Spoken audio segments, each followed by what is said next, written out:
Bueno, nos da mucho gusto recibir al magíster arquitecto Miguel Rodríguez, flamante decano de la Facultad de Arquitectura, Diseño y Urbanismo dependiente de la Universidad Nacional del Litoral. Esto se produjo en las últimas horas. Decíamos que estábamos sorprendidos por la novedad, aunque en el mundo interno de la FADU esto estaba bastante apuntado o reconocido como posible. Así por lo menos lo han hecho saber quienes están muy cerca de este consejo. ¿Cómo va? Muy buenas noches. Buenas noches. Gracias por acompañarnos y felicitaciones por la novedad. Bueno, gracias por la invitación y por las felicitaciones también. ¿Cuánto hace que pertenece a la FADU? Los 40 años que tiene la Facultad de Arquitectura, porque yo soy de uno de aquellos estudiantes que salieron de la Facultad de Arquitectura de la Universidad Católica reclamando, digamos, una forma distinta de enseñar la arquitectura, y bueno, que finalmente pasamos por aquella huelga de hambre en una plaza, viajes a Buenos Aires, hasta la creación primero de una carrera de arquitectura en la Universidad del Litoral, con una escuela de arquitectura ahí medio improvisada, hasta que en un mismo año se transformó directamente en Facultad de Arquitectura. ¿Y ser decano es como la coronación de un proyecto quizás más que personal, colectivo, considerando esos antecedentes? Bueno, en cierta forma sí, podría ser. Los hechos pueden ser interpretados y leídos siempre de distintos lugares, ¿no? Es imposible para mí separar de la historia personal de esto que acabo de contar. Pero creo que sí que hay un proyecto que podría decirse institucional, que creció de esos debates de jóvenes estudiantes respecto de la forma de enseñar arquitectura. Hoy diría que ya se la podría entender como las formas en cómo se enseña a nivel de la educación superior, ante un mundo muy exigente, cada vez más exigente, un mundo donde impera la incertidumbre y donde la mayoría de los cambios e innovaciones que condicionan y modifican la vida de la gente ya no vienen del ámbito universitario exclusivamente, sino que vienen del mundo de las empresas, la tecnología, etcétera, etcétera. ¿Y qué desafío tiene hoy en esta incertidumbre que usted pone como marco una facultad que está siendo, por supuesto, muy observada, porque la calidad de vida de los habitantes depende en buena medida de su hábitat, de su entorno, pero a la vez con una competencia cada vez más fuerte en la rama tecnológica, por apps, por situaciones que de alguna manera nos ponen a todos con la posibilidad de realizar un diseño, de pensar alguna innovación, incluso dejando de lado al profesionalismo, a la gente que se ha preparado para ese fin, y sobre todo en un marco donde los estudiantes argentinos enfrentan también situaciones complejas en una universidad que hoy está cambiando. Bueno, ese es el centro del desafío hoy por hoy, no solamente para la arquitectura. En mi humilde modo de verlo, la arquitectura como disciplina del campo proyectual incluiría también a las otras carreras que se dictan en nuestra facultad, que es diseño de la comunicación visual y diseño industrial. Tienen una situación de privilegio frente al desafío de la incertidumbre, porque nosotros trabajamos, a diferencia de otros campos disciplinares que intentan explicar o interpretar la realidad, nosotros la proponemos. Nosotros trabajamos sobre el proyecto, sobre lo que aún no existe y que entendemos que debería existir para mejorar justamente esto, ¿no? La calidad de vida, la calidad del hábitat, la forma en cómo las personas desarrollan habitualmente su vida, apelando a los espacios, apelando a los instrumentos con los que se manejan. Nosotros tratamos de anticiparnos, mejorarlos, tratamos de pensar un mundo mejor, de pensar ciudades mejores, territorios mejores. A veces nos sale bien, a veces nos sale mal. Esa es una diferencia con las ciencias duras, por ejemplo, que tratan de ser infalibles. Nosotros arriesgamos mucho más. Nosotros trabajamos sobre nuestros propios errores y avanzamos sobre la experiencia, avanzamos sobre conocimiento, pero sobre esa permanente tensión que genera el riesgo de formular propuestas. ¿Y esto es en el plano presencial y en el plano virtual también? Bueno, esa es otra de las incidencias que han manifestado en cambios muy importantes en las formas de enseñar, la utilización de las tecnologías para llegar con la educación a distintos públicos. Hoy se puede acceder a la enseñanza superior desde un lugar remoto, en cualquier lugar del territorio, gracias a la tecnología que disponemos para la comunicación. Eso también ha influido muchísimo, ha influido de manera drástica en materia de divulgación de los conocimientos científicos, no solamente en materia de información. Ha permitido el crecimiento de una dimensión importante que entiende hoy, que atraviesa hoy toda la actividad universitaria, que es la internacionalización de la educación superior. A mí me pareció un dato significativo. Es una palabra que usó otro decano esta semana en esta mesa. Bueno, dos comentarios. Uno, completo esta idea que estaba mencionando recién. Cuando era más joven, cuando estaba en esas épocas de estudiantes, los premios Nobel eran individuos que alcanzaban algún nivel de conocimiento, algún hallazgo, alguna invención que los posicionaba en un lugar de privilegio respecto del resto de la comunidad académica. Con el tiempo, las transformaciones a las que me estaba refiriendo recién hicieron que equipos de investigadores científicos alcanzaran premios como el Premio Nobel. Hoy ya no solamente son equipos, sino que son equipos internacionales. Fíjense quienes han ganado los últimos premios Nobel en medicina, por ejemplo. Generalmente son investigadores de varias universidades, unas muy distantes de otras del mundo, ¿no? Colaboraciones. Colaboraciones. Entonces, en eso se ha transformado la universidad, la producción de ciencia. Ya no hay más tareas aisladas, tareas individuales, ya no hay más esa imagen un poco romántica del científico aislado tratando de entender la realidad aislado de ella. Hoy somos equipos que trabajamos en función de construir conocimientos, de enseñar, de relacionarnos con el medio. Ese es, digamos, el mundo que tenemos que vivir, y el desafío es, o ese mundo nos pasa por encima, nos empuja, nos hace correr detrás, o nosotros traccionamos ese cambio. Y ese es el desafío que tenemos en la universidad. Ustedes tienen mandato con la vicedecana hasta el 2030. Exactamente, son 4 años. ¿Y cómo fue esta elección? ¿Qué pasó en la interna, en lo que no vemos? Hay distintas maneras de llegar a ser decano de una facultad, varias. Yo diría que cada trayectoria de un decano es distinta. Yo puedo hablar de la mía, ¿no? Yo recién comentaba antes de que empezáramos el reportaje, que por mi edad estaba planificando mi retiro a fin de año, ¿no? Sí. Ese era mi plan A.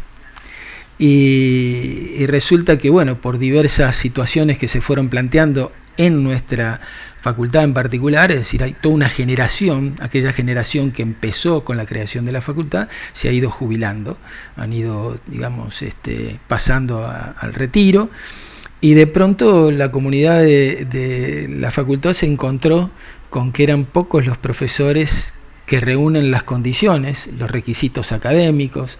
Yo hace 40 años casi que enseño, más de 25, 30 años que investigo, he pasado 16 años en el área de internacionalización de la educación superior en la Universidad del Litoral, y entonces toda esa experiencia hizo que alguien dijera, no nos queda otro que este ejemplar, que creemos que tiene mucho para darle a la universidad todavía.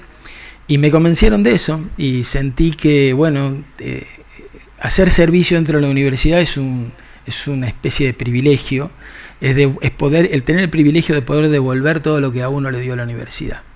Y de pronto me sentí que hubiera sido un poco egoísta no aceptar ese desafío, y a pesar de que hubiera estado ya planificando mi descanso, acepté este desafío, al menos de hacer estos próximos 4 años de. ¿Y cuándo asumen? Vamos a asumir a mediados de febrero, estimo yo, entre mediados de febrero y marzo. Todavía falta elegir la Otros asamblea decanos. universitaria, y elegir el rector, que es lo que corona el proceso de cambio de universidades Y en la todo dice que va a universidad. ser una rectora en realidad. Bueno, hasta este año estas elecciones han sido particularmente complejas. Todavía no hay un candidato cierto, pero hay, digamos, muchos indicios de que finalmente puede ser una rectora, sí. Va a estar entre dos. Ahora sí, es lo que se habla de dos candidatas Ujú. con posibilidades de ¿Usted serlo. tiene Pero posición tomada o esto no se puede hacer público?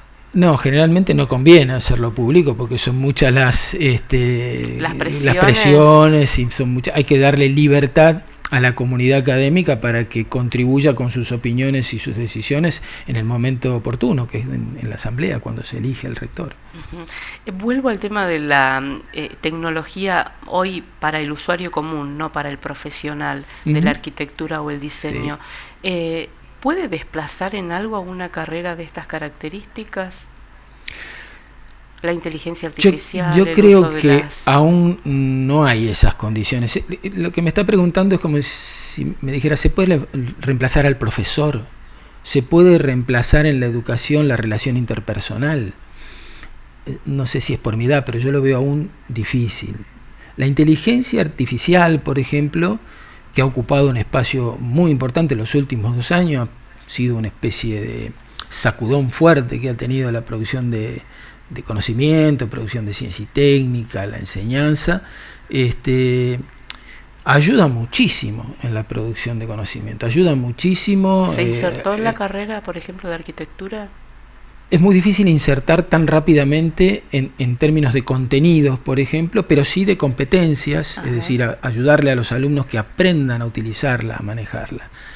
Entonces, bueno, en eso estamos, en tratar de incorporar estos avances para mejorar la calidad de la educación, mejorar la calidad de producción de conocimiento, etcétera, etcétera, pero yo creo que sustituir al investigador, sustituir a las personas en este proceso, me parece todavía no estamos en condiciones de hacerlo. No digo que no se pueda hacer en el futuro, pero creo que hoy por hoy no estamos en condiciones de hacerlo. El perfil del estudiante de arquitectura, de diseño, ¿cuál es hoy? ¿Es diferente al de hace, por ejemplo, 40 años?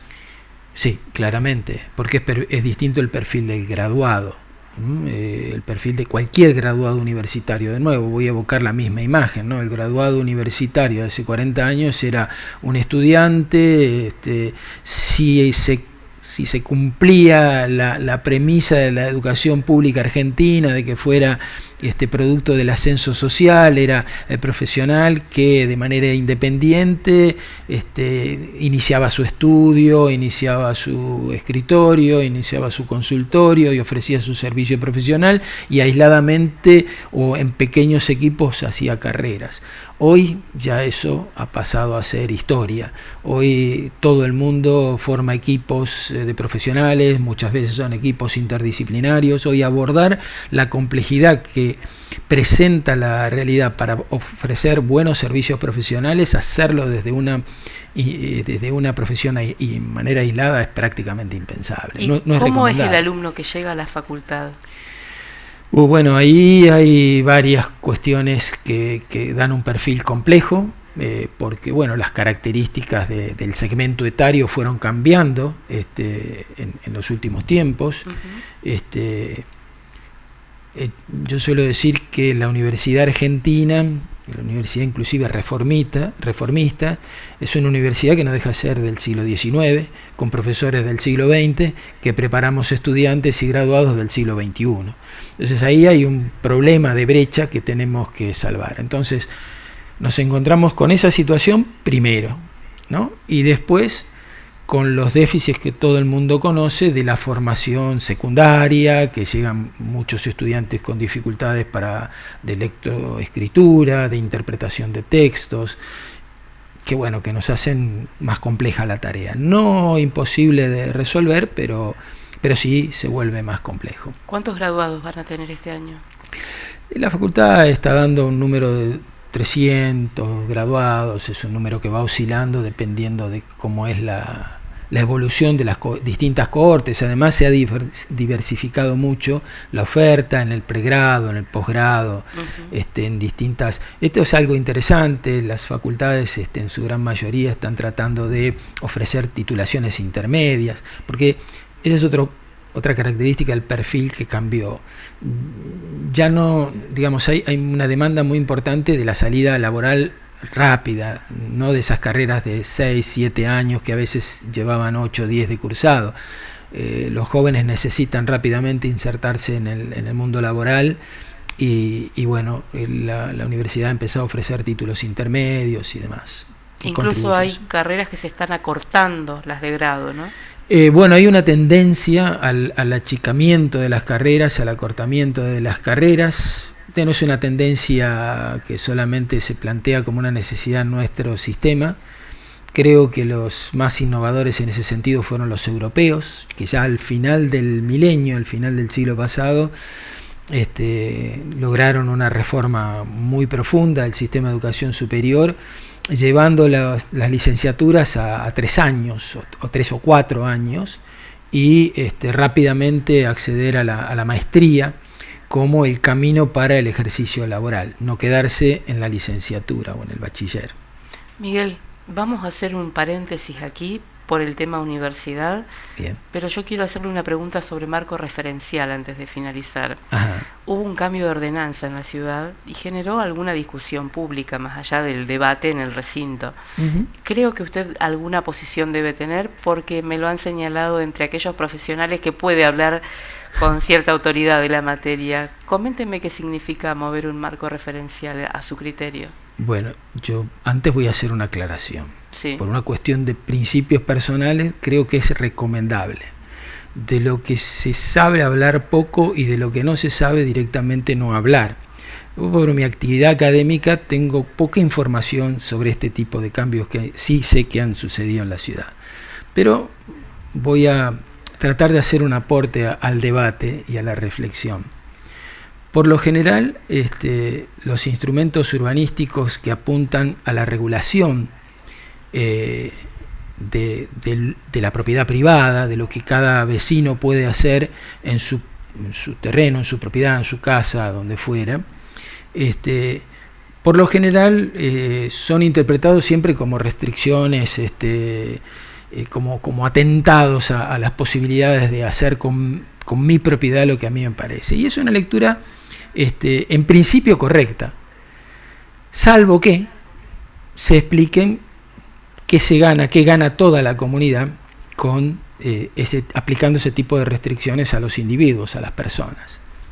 Entonces ahí creo que lo que a veces está faltando es la definición de cuáles son los objetivos, cuál es el plan que tiene la ciudad, a dónde quiere ir la ciudad, para después sí ajustar los instrumentos que permitan alcanzar el objetivo.